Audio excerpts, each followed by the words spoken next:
Qual a saída que a senhora entende muito desse assunto, a senhora tem prática, a senhora é indígena, qual seria uma alternativa para essa atual política de tem uma tribo ali, nós vamos fazer um território, uma reserva do tamanho da Ucrânia para aquela tribuzinha, e a senhora está falando por que se faz isso? Qual seria uma saída prática para essa situação? E deixar de privar esse tipo de sociedade de cuidar dos médicos básicos, de acesso a água, moradia e tantas outras coisas importantes, né? Essas reservas, é importante manter essas... Olha, as reservas, elas são um resgate histórico de um povo que perdeu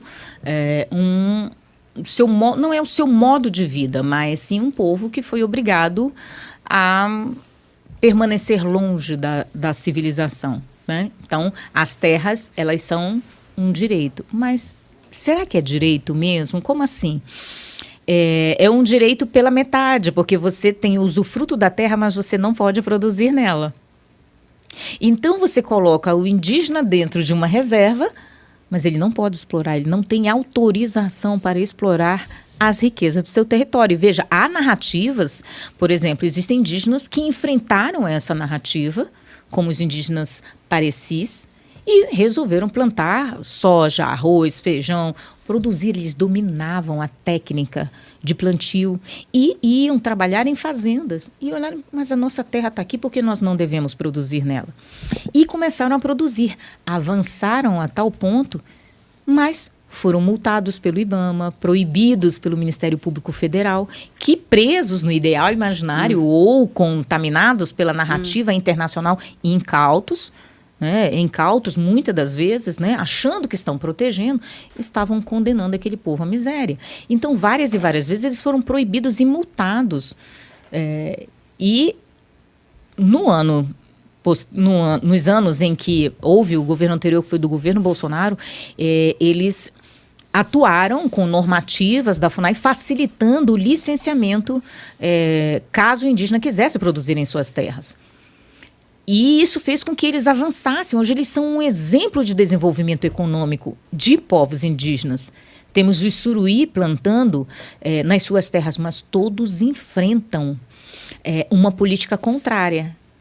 Tiveram indígenas que perguntaram para outros indígenas no poder: mas por que eu não posso plantar feijão? Por que eu não posso plantar banana? Por que eu não posso plantar soja?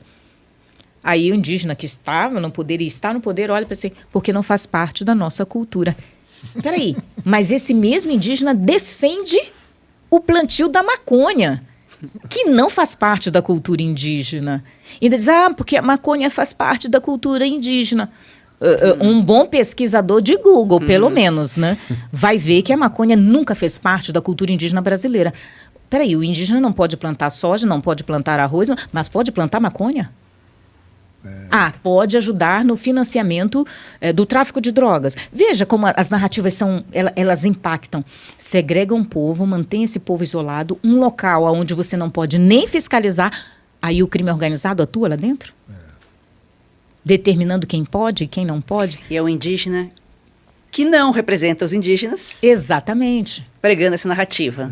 Porque ele está com os interesses próprios. Exatamente. Aí você vê, não faz parte da nossa cultura. E quem respondeu isso, vive num apartamento, toma banho de água quente. Viaja para a Europa. Bebe água gelada, viaja para a Europa, mas condena o próprio povo a 1500, enquanto ele vive no século XXI. Veja, eu estou no século XXI. Eu gosto de tomar banho de água quente. Eu mereço. Eu tomo água gelada, adoro. Sua água está numa temperatura maravilhosa. Eu posso pedir comida por iFood. Mas por que o meu povo não pode ter o mesmo que eu? Por que o meu povo foi condenado a viver sem aquilo que eu tenho? Então, eu acho que o meu povo sim merece, tem o direito, por ser brasileiro, por ser originário. E por que não? Mas outros que vivem da mesma forma que eu condenam o seu povo ao isolamento, dizendo para eles que não, isso não faz parte da cultura, mas eles mesmos vivem na outra. Mas, para dizer que são indígenas, colocam cocares enormes, tentam imprimir uma identidade vitimista, mas vivem regalados no século XXI e promulgam uma história de desamparo, de dor, do qual eles mesmos não vivem.